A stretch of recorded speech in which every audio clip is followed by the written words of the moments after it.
Bonjour mon ami. Aujourd'hui, nous allons découvrir le plus grand et le plus lourd animal de notre planète. Je te présente la baleine bleue.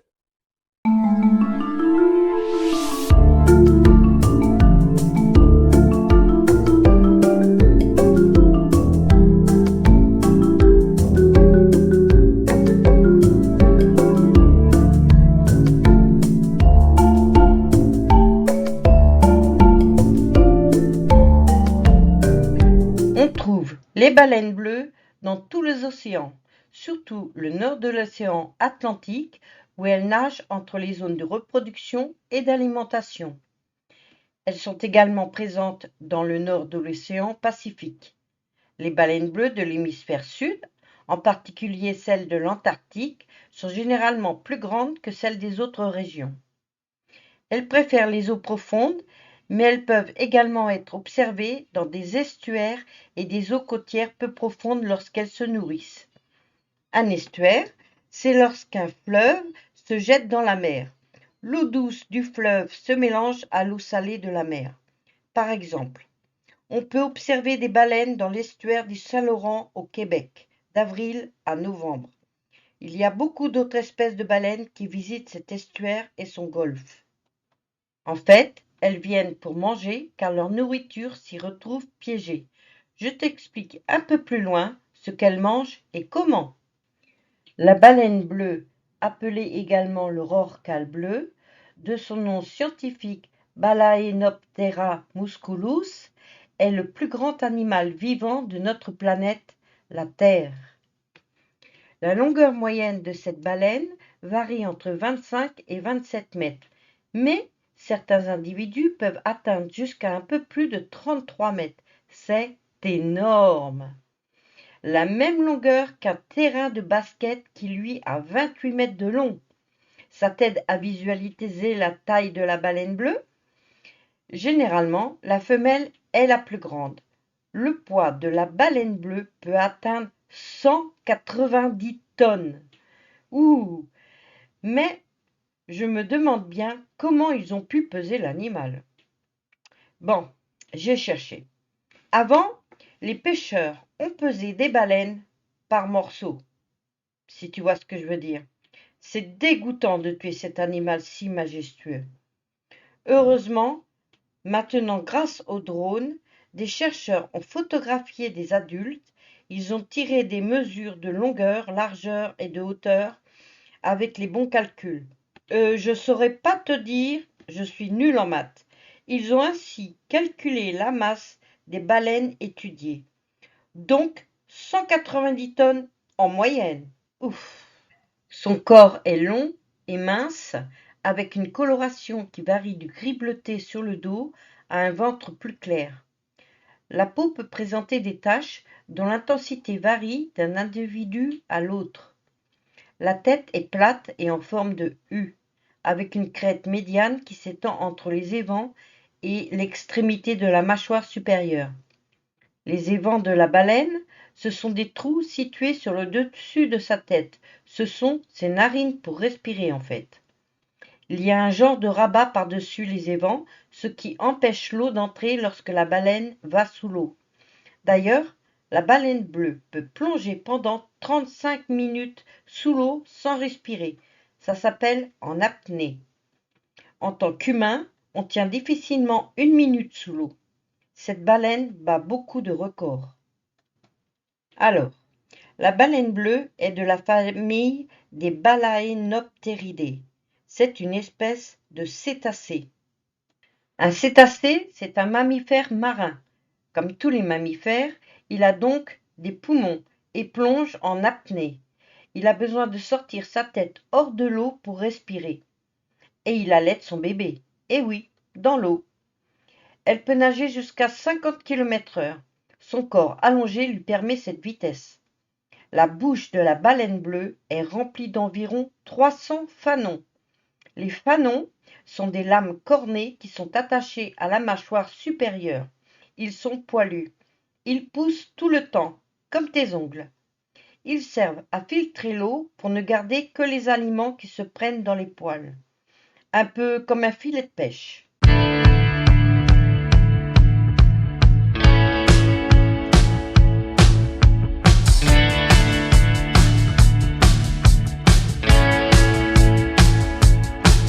On a longtemps cru que la baleine bleue migrait entre les eaux tropicales pour se reproduire et les eaux plus froides où elle se nourrit. En fait, c'est selon les individus. Elle règne dans tous les océans. Elle peut parcourir plusieurs milliers de kilomètres lors de ses voyages. En petits groupes ou seule, elle cherche ainsi sa nourriture. Elles communiquent beaucoup entre elles. La baleine bleue produit des sons très graves et puissants, qui sont parmi les plus forts de tous les animaux et qui peuvent être entendus sur de très longues distances sous l'eau. On appelle ce cri le chant des baleines. C'est particulier mais reposant, je trouve. Il lui sert en outre à se diriger, car dans l'eau, la visibilité est floue. Donc les cris se heurtent au relief du fond de l'océan, les récifs ou rochers ou tout autre obstacle. Selon comme les sons et vibrations sont perçus par la baleine, elle repère ainsi son environnement. Cela s'appelle l'écolocalisation.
Pour manger, la baleine se tourne sur le côté ou sur le dos. Elle ouvre la bouche en avançant et emprisonne ainsi de l'eau et des particules. La poche sous sa gorge se gonfle. Puis elle applique sa langue contre les fanons, ce qui laisse échapper l'eau et retient les éléments solides dont elle se nourrit. Elle mange donc principalement du krill. C'est un petit crustacé qui ressemble à une minuscule crevette. Mais elle consomme également des petits poissons et parfois des calmars. Regarde, ça ressemble à ça le krill. Elle peut manger jusqu'à 5 tonnes par jour d'aliments. Elle ne mange pas les krills un par un. Elle choisit les regroupements, les bancs, là où il y a beaucoup de krill. Ça fait comme des nuages de krill. La baleine peut vivre sur ses réserves de graisse plusieurs jours. Une étude a montré que la baleine bleue utilise sa mémoire pour localiser les meilleures sources de nourriture, plutôt que de se fier uniquement aux conditions environnementales actuelles. Cela signifie qu'elle se base sur des itinéraires migratoires historiques pour trouver des zones où la production de nourriture est susceptible d'être élevée. Et avec le réchauffement climatique, ça ne doit pas beaucoup l'aider.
reproduction des baleines bleues a lieu principalement pendant l'hiver, lorsqu'elles migrent vers des eaux plus chaudes pour se reproduire et mettre bas. Le mâle fait une parade dans l'eau pour attirer une femelle pendant la saison des amours.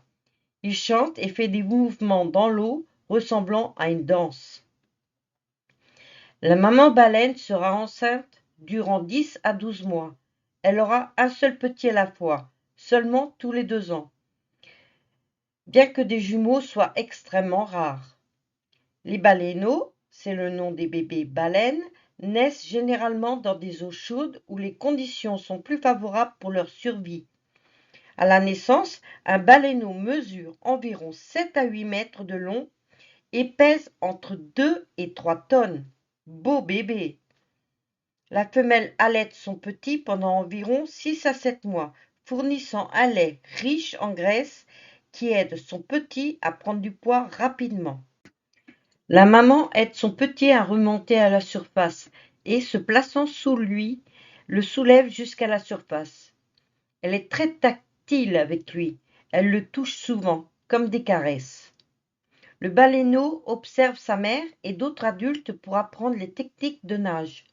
Il passe beaucoup de temps à nager près de sa mère, ce qui lui permet de comprendre les mouvements nécessaires pour se déplacer efficacement dans l'eau.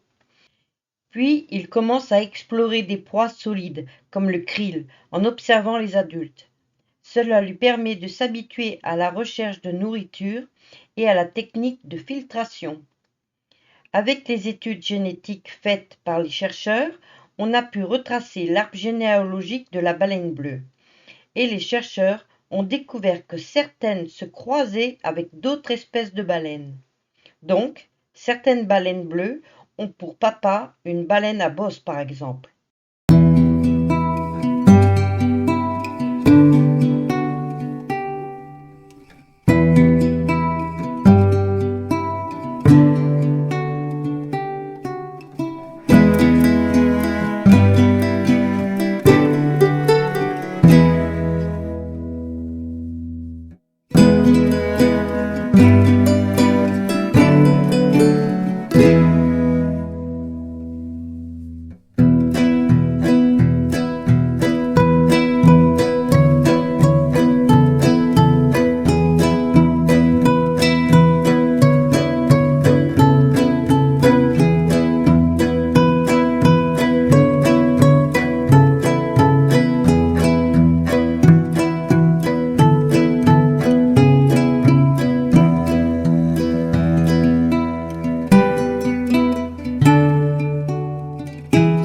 Les orques sont considérés comme les principaux prédateurs naturels de la baleine bleue.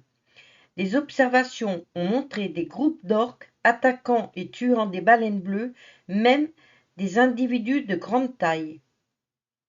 Bien que la chasse commerciale soit interdite depuis 1966, cette espèce a été gravement affectée par la chasse intensive au XXe siècle qui a réduit sa population à un niveau critique. Elle était chassée pour son huile, sa viande, ses os et d'autres parties de son corps, comme les fanons pour les corsets d'autrefois. La pollution des océans, y compris les plastiques et les produits chimiques, peut nuire à la santé de la baleine et à son habitat, les océans. Les changements climatiques affectent la disponibilité du krill, qui est la principale source de nourriture de la baleine bleue. La modification des températures de l'eau et des courants océaniques perturbe les écosystèmes marins. Les collisions avec des navires de grande taille aussi représentent une grande menace, en particulier dans les zones de navigation élevées. La baleine bleue est classée comme espèce en danger par l'Union internationale pour la conservation de la nature, ce qui entraîne des mesures de protection supplémentaires dans de nombreux pays. Des études sont menées pour mieux comprendre les comportements, la biologie et les besoins écologiques de la baleine bleue.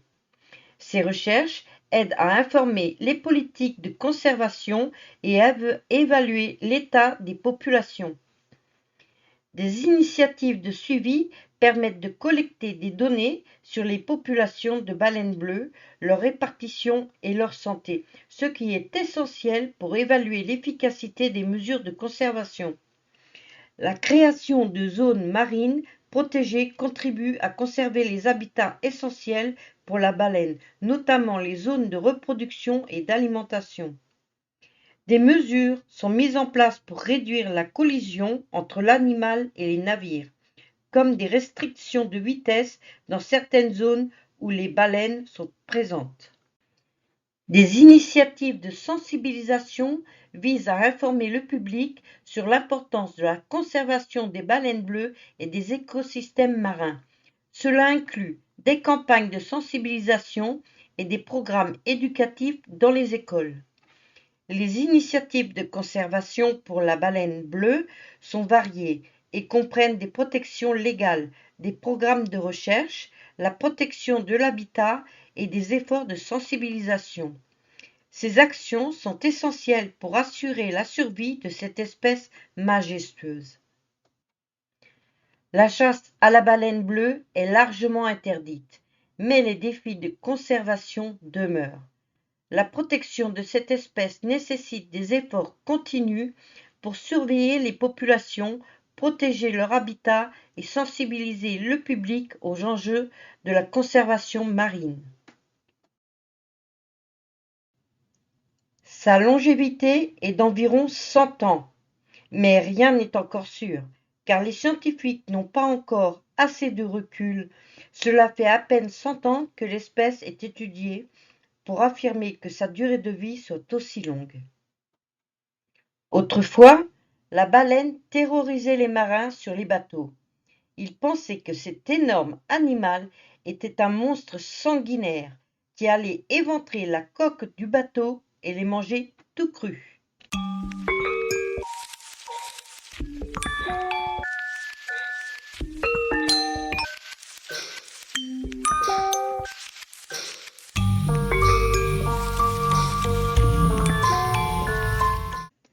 Avant la chasse industrielle, on comptait environ 250 000 baleines bleues dans l'océan Atlantique. On estime qu'il en restait moins de 2000 en 1964. La baleine bleue était au bord de l'extinction. Maintenant, grâce aux protections, on estime qu'elles sont un peu plus de 5000. Mais il y a encore du chemin pour que la baleine bleue retrouve une population correcte. Pour résumer, la baleine bleue est un mammifère marin majestueux, encore en danger. Il nous faut protéger la nature, même à notre échelle. Juste pour exemple, n'utilise plus les sacs plastiques pour tes courses. Prends-en en papier recyclé. En France, c'est obligatoire dans les grandes surfaces. C'est déjà un pas en avant.